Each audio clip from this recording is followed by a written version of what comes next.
భేదం లేకుండా ప్రపంచంలో ఉన్నటువంటి సర్వమానవాళిని ప్రేమించిన వాడై సర్వమానవాళి పాపముల కొరకు లోకరక్షకుడుగా జగద్రక్షకుడుగా యేసుక్రీస్తు ప్రభుగా ఆయన భూమి మీదకి అవతరించినాడు.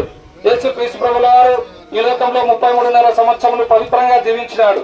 యేసుక్రీస్తు ప్రభుల వారి దగ్గరికి అనేక మంది రోగగ్రస్తులను తీసుకొని వచ్చినప్పుడు వారిని ముట్టగానే వారి రోగాలన్నీ బాగైపోయినాయి. అనేకమైన దయాలు పట్టినటువంటి వాళ్ళు యేసు ప్రభు దగ్గరికి వచ్చినప్పుడు యేసు ప్రభు దయాలని కూడా వెళ్ళగొట్టినాడు. అనేక మంది కుంటి వారికి కాళ్ళు ఇచ్చినాడు, గుడ్డి వారికి చూపించినాడు, మూగవారికి మాటలు ఇచ్చినాడు, చనిపోయిన మానవుని కూడా తిరిగి లేపగలిగినాడు. అయ్యా సహోదరి సోదరులారా, పాపి అయినటువంటి మానవుని కొరకు యేసు ప్రభు సిలువనెక్కినాడు. మానవులమైన మనం అందరం కూడా పాపాత్ములమని దేవుని వాక్యం సెలవిస్తా ఉంది. ఏ భేదం లేదు, అందరూ కూడా పాపం చేసి దేవుడు అనుగ్రహించి మహిమను పొందలేకపోతున్నారు. కనుక మానవుని పాపం తీసివేయాలని, మానవుని జీవితంలో నెమ్మది ఇవ్వాలని, మానవునికి శాంతిని ఇవ్వాలని యేసుక్రీస్తు ప్రభుల వారు సిలువనెక్కినాడు. మనము తలతో ఎన్ని చెడ్డ ఆలోచనలు చేసినాం కదా, మనకు బదులుగా యేసు ప్రభు తలకు ముళ్ళ కిరీటం తీసుకొని రాబడింది. మనం చేతులతో ఎన్ని పాపాలు చేసినామయ్యా, అందుకొరకు యేసు ప్రభు చేతులలో మేకులు కొట్టబడినాయి. మనము కాళ్ళతో ఎన్ని చెడు తిరుగులు తిరిగినామో మనకు బదులుగా యేసు ప్రభు కాళ్ళకు శీలలు కొట్టబడినాయి. ఆయన వీపంతాచారాలుగా దున్నబడింది. మనందరి పాపముల కొరకు యేసు ప్రభు శిలువలో మరణించినాడు, సమాధి చేయబడినాడు, 3వ దినాన మరణం జయించి తిరిగి లేచినాడు, ఆ పరలోకానికి ఆరోహణుడైనాడు. ఈ సాయంకాల సమయంలో అమ్మా అయ్యా, జీవితంలో సమస్తం నష్టపరుచుకుని హృదయం బ్రద్దలో ఏడుస్తున్నావా? నా పాపంలో ఎవరు క్షమించగలని ఎదురు చూస్తున్నావా? జీవితంలో శాంతి లేక సమాధానం లేక బాధపడతా ఉన్నావా?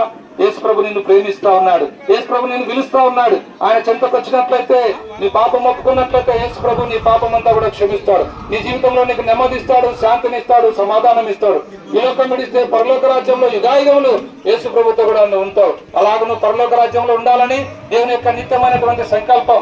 అందుకే యేసుక్రీస్తు ప్రభుల వారి సాయంకాల సమయంలో నిన్నెంతగానో ప్రేమించి మీ గ్రామానికి యొక్క రక్షణ స్వార్థను తీసుకొని వచ్చినాడు. అమ్మాయి ఆలస్యం చేయవద్దు, ప్రభునేసందు విశ్వాసం ఉంచండి, అప్పుడు మీరును మీ ఇంటి వారును గొప్ప ఆత్మరక్షణ, పాపక్షమాపణ, పరలోక రాజ్యం మీరు పొందగలరు. యేసు ప్రభుల వారి గురించి మీకు ఇంకా ఎక్కువగా తెలుసుకోవాలని మీ మనసులో ఆశ ఉన్నట్లయితే ఇక్కడే బెతస్తా ఆరాధన మందిరం ఉంది.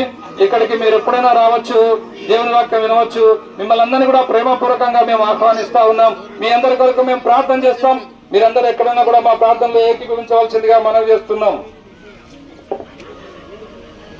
మహాగణుడు మౌనతుడు పరిశుద్ధుడు అనే యేసు ప్రభువా, మీ పాదాలకు వందనాలు చెల్లించుకుంటున్నాం. పొట్టుపాడు గ్రామాన్ని మీరు ప్రేమించినందులకై వందనాలు. ఈ గ్రామ ప్రజలు మీరు ప్రేమించినందులకై వందనాలు.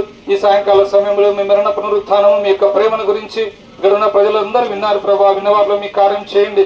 ఎవరు ఎలాంటి పరిస్థితులు ఉన్నారో మీరు ఎరుగుదురు. వారి కష్టాలు, బాధలు, సమస్యలు అన్ని కూడా మీరే తీర్చివేయండి. వారి జీవితంలో నిజమైన పాపక్షమాపణ అనుగ్రహించండి దేవా.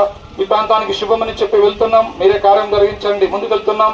మీ ఆత్మాభిషేకమును గురించి నడిపించి మీరే మహిమ పొందవలసిందిగా యేసు ప్రభు నామమున స్తుతించి ప్రార్థించి అడిగి వేడుకుంటున్నాం మా తండ్రి. ఆమేన్.